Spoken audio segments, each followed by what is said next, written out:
I'm going to be talking about Outlawed by Anna North.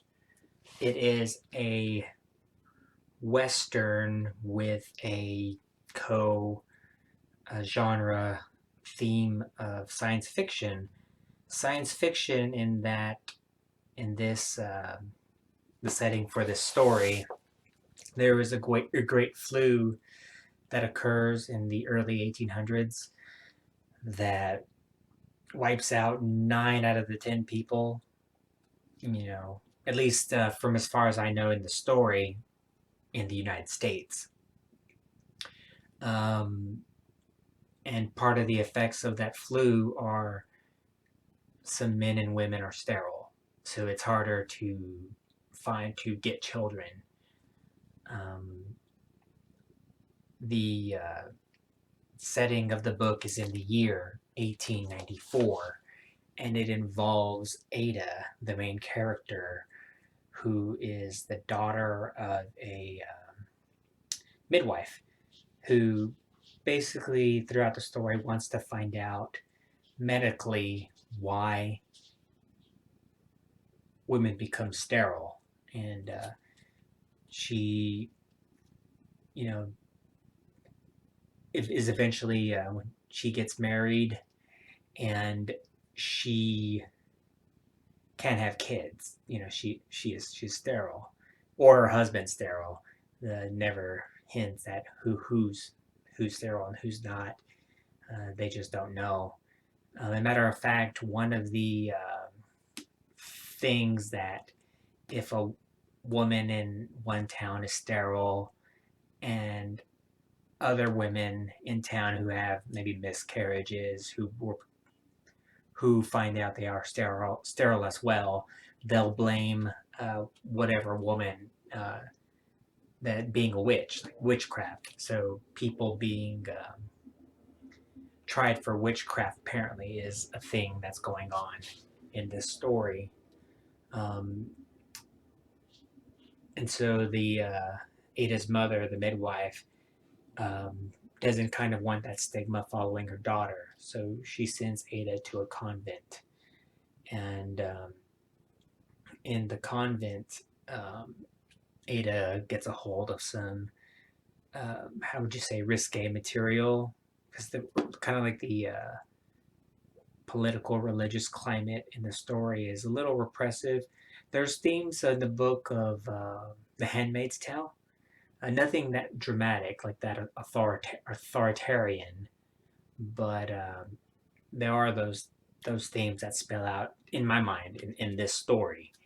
Um, but Ada finds some what she thinks is risque material involving women's health in the convent's library, and that leads her to find out that the convent is loosely connected with a group of outlaws called the Hole in the Wall Gang, led by the Kid. Um, Ada ends up, with this group, and it never hints that about the Kid's gender, but most of the group are women, and Ada knows the Hole in the Wall gang because she's read reports of them, and the reports are all of men, that they're all men. But that's not true because when she gets there, they're all women. But the thing is that they dress up as men and carry a masculine appearance in order to survive, basically. Because basically, in this world,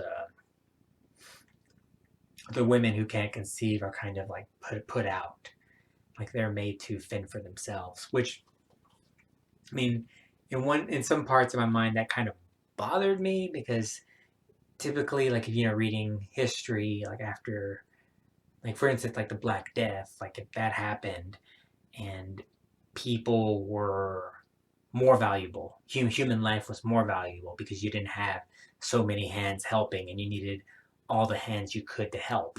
So I really don't buy that women were kind of like cast aside because they couldn't have kids.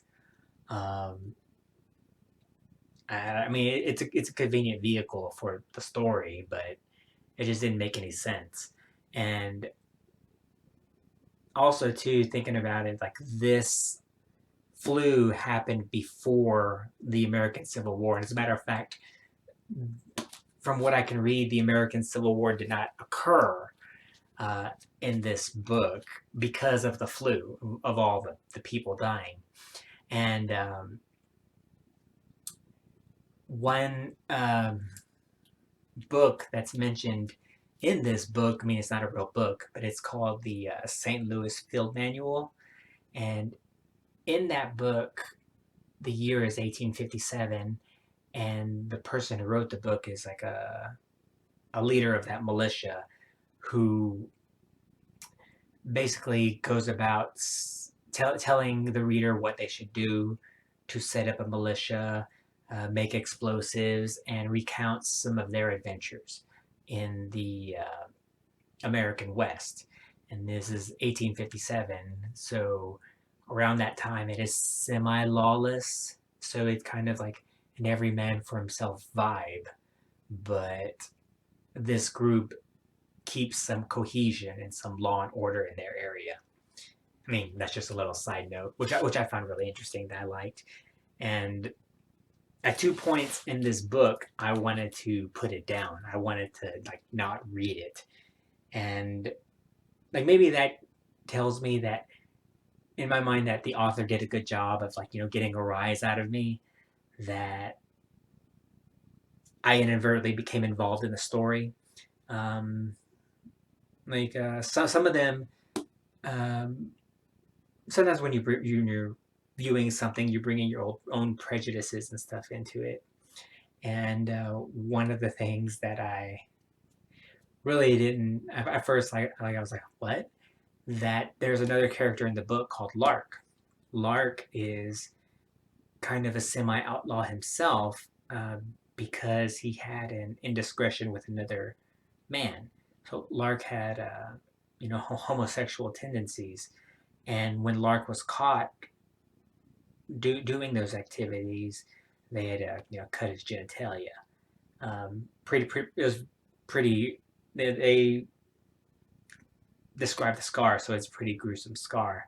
Um, but at some point, him and Ada end up together, and I don't know. I found that kind of hard to believe, but then in my mind, I thought, well, try to look at gender as like a spectrum, like all that as being a spectrum, and then I was able to you know get past that part in my mind, like because of the character, because of these character traits that they have.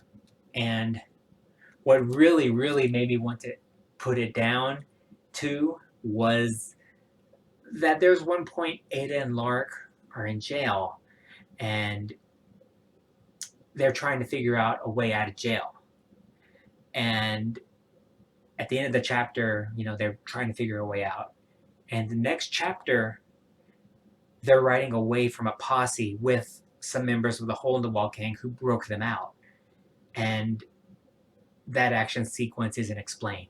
I would have loved to read that. I'm a fan of westerns, so I wanted to see like them or read about them shooting and stuff, but it it wasn't explained. I mean, I got past that, but I just thought that was interesting that the author wouldn't go into that little action sequence, um,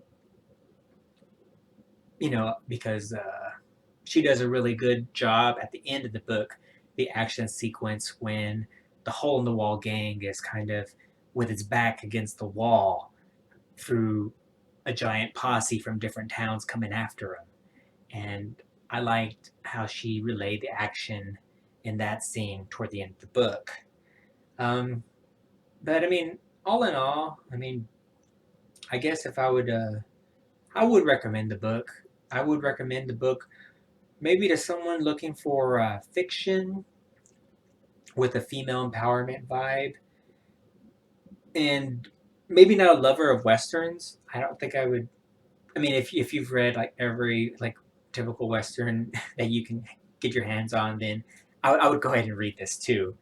But If you're like a semi-lukewarm Western person, then I wouldn't recommend this book.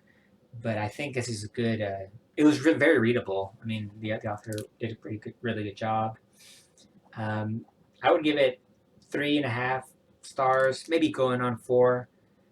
But just because of I just thought it was really cool that St. Louis field manual. I just kept on thinking about it. Like if the author wanted to, I feel like she could expand upon this world through that book.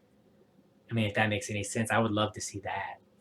And when I was looking in Novelist, a library book database recommends other books. One book it recommended that I think I'm going to read that came out last year is All God's Children by Aaron Wynn, and they recommended that book from this book. So I'll just leave that out there. But yeah, I mean, so check it out if you can.